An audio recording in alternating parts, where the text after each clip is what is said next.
ఇన్ఫార్మేట్ మీద మీరు తీసుకుంటారు. జగన్మోహన్ రెడ్డి కోడికత్తి ఇంజరీ వస్తే కూడా ఆయన కంప్లైంట్ ఇచ్చేయలేదు. ఎయిర్పోర్ట్ ఆయన కంప్లైంట్ ఇస్తేనే ఎన్ఐ వరకు వెళ్ళింది. అది మీరు అసలు యువర్ డ్యూటీ అసలు సోమోటో మీ పరిధిలో ఉన్న పోలీస్ స్టేషన్ లిమిట్స్లో 5 మైనర్ బాయ్లు అసలు పోలీస్ కస్టడీలో ఉంటారు. అసలు మీ డ్యూటీకి నేను చేస్తున్నాను.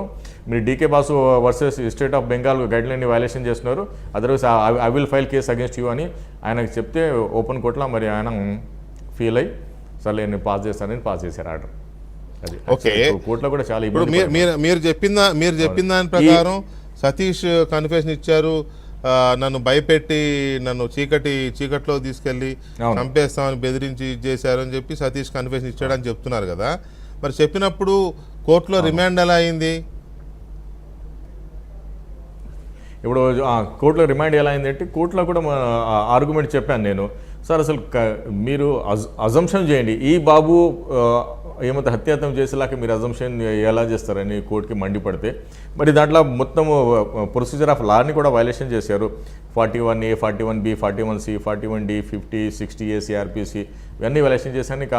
ఆర్గ్యుమెంట్ చేశాను. ఆర్గ్యుమెంట్ చేస్తే కూడా జ్యుడిషియల్ మేజిస్ట్రేట్ సాటిస్ఫై లేదు. ఆయన చెప్పాడు నౌ ఐఎమ్ నాట్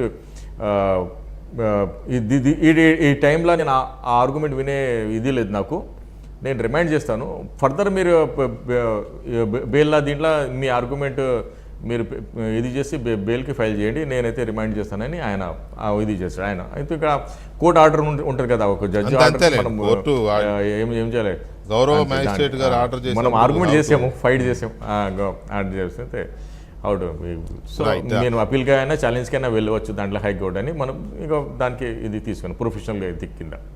రైట్, ఒక్క నిమిషం సలీం గారు, ఈ కేసులో ముఖ్యమంత్రి మీద జరిగిన హత్యాయత్నంగా సాక్షి మీడియా